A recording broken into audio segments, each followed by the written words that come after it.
আসসালামু আলাইকুম। পর্যায় সারণীর আরেকটি নতুন ক্লাসে তোমাদের সবাইকে স্বাগতম। আগের ক্লাসগুলোতে আমরা জেনেছিলাম আয়নীকরণ শক্তি, ইলেকট্রন শক্তি কি এবং এগুলো পর্যায় সারণীতে কিভাবে আবর্তিত হয়, এগুলোর মান। আজকে আমরা জানবো তড়িৎ ঋণাত্মকতা কি এবং এর মান পর্যায় সারণীতে কিভাবে পর্যায়ভিত্তিকভাবে পরিবর্তন হয়। চলো দেখি তড়িৎ ঋণাত্মকতা জিনিসটা কি।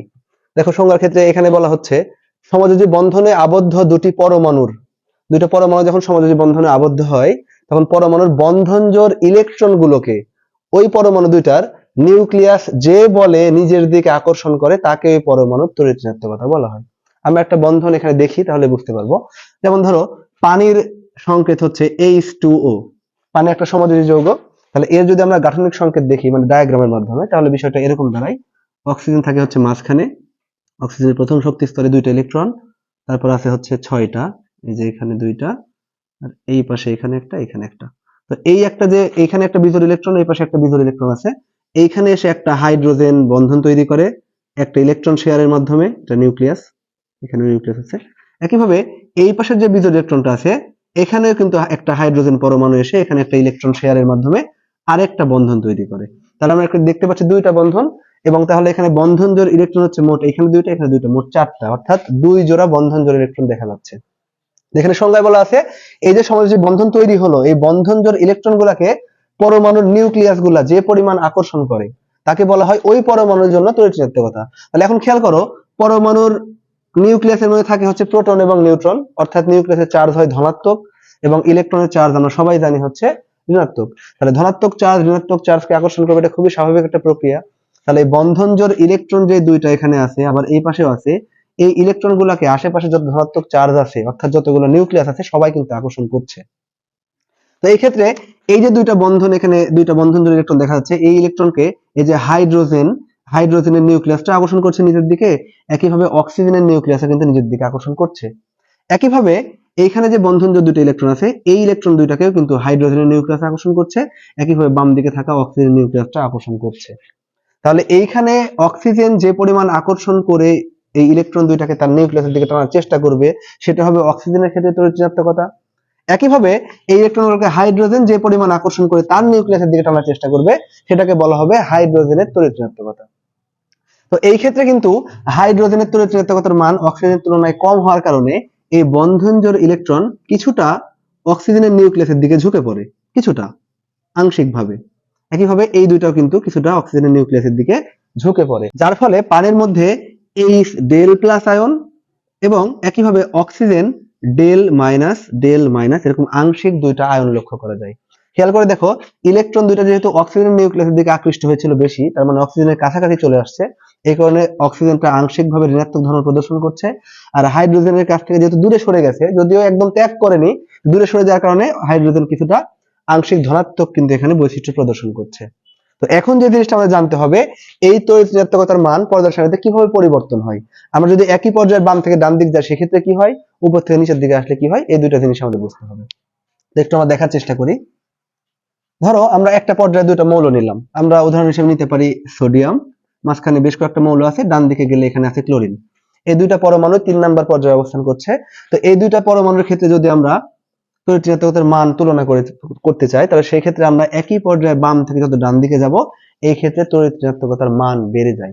কিভাবে যায় সেটা একটু বোঝার চেষ্টা করি এখানে। তো আমরা কিন্তু আগের ভিডিওতে দেখেছিলাম যে একটা পর্যায় সারণীর একই পর্যায়ে বাম থেকে ডান দিক গেলে পারমাণবিক ব্যাসার্ধ কমে যায়। কিভাবে কমে, কেন কমে, সব বিশ্লেষণ ওই ভিডিওগুলোতে করা আছে।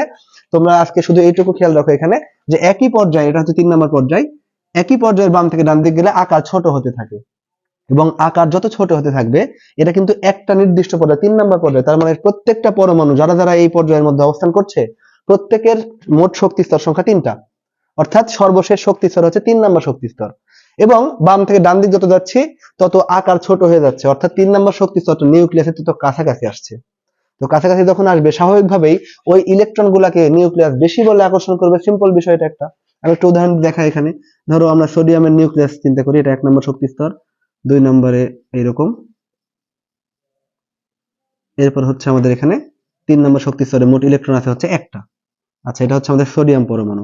একইভাবে ক্লোরিন যদি আমরা দেখি, 1 নম্বর শক্তি স্তরে 2টা, এরপর আছে হচ্ছে এভাবে 8টা, আর 3 নম্বর শক্তি স্তরে আছে কিন্তু আমাদের মোট 7টা ইলেকট্রন, এভাবে 7টা ইলেকট্রন থাকে।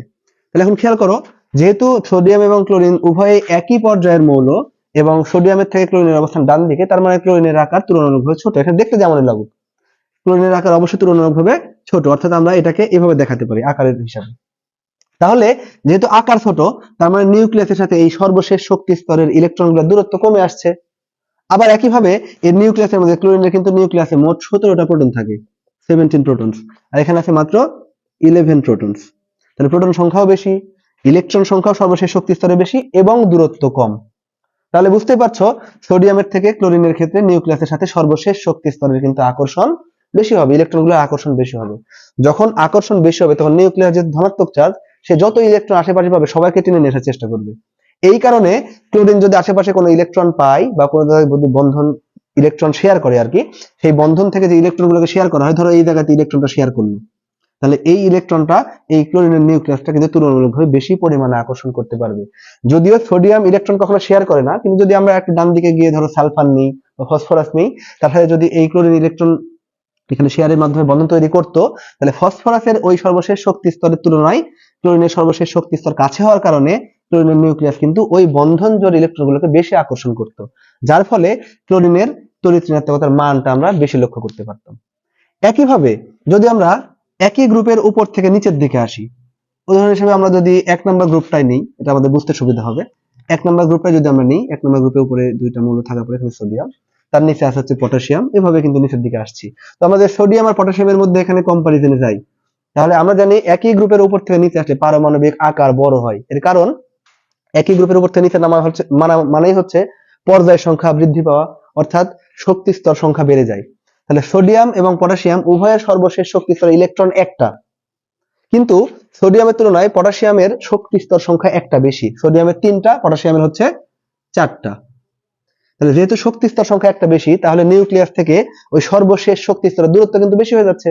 তাহলে বেশি হওয়ার কারণে পটাশিয়ামের নিউক্লিয়াস কিন্তু ওই ইলেকট্রনকে তুলনামূলকভাবে কম আকর্ষণ করতে পারে, যার ফলে যদি ওর আশেপাশে কখনো কোনো ইলেকট্রন আসে, যদিও এরা ইলেকট্রন শেয়ার করে না, তারপরে যদি আসে, সেই ইলেকট্রনকে পটাশিয়ামের নিউক্লিয়াস যে পরিমাণ আকর্ষণ করতে পারে, তার তুলনায় সোডিয়ামের আকার ছোট হওয়ার কারণে আকর্ষণটা বেশি করে, যার ফলে এই তড়িৎ ঋণাত্মকতা বেশি দেখা যায়। কারণ সংজ্ঞাতেই বলা আছে যে বন্ধন জোড় ইলেকট্রন গুলাকে নিউক্লিয়াস যে পরিমাণ আকর্ষণ করতে পারে সেটাই হচ্ছে ওই পরমাণুর তড়িৎ ঋণাত্মকতা।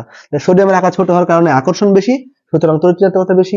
আর পটাশিয়ামের ক্ষেত্রে যেহেতু আকার বড়, এই ক্ষেত্রে যেহেতু দূরত্ব অনেক বেশি হয়ে যাচ্ছে, আকর্ষণ কমে যাচ্ছে, যার ফলে কিন্তু তড়িৎ ঋণাত্মকতার মানটাও কমে আসছে।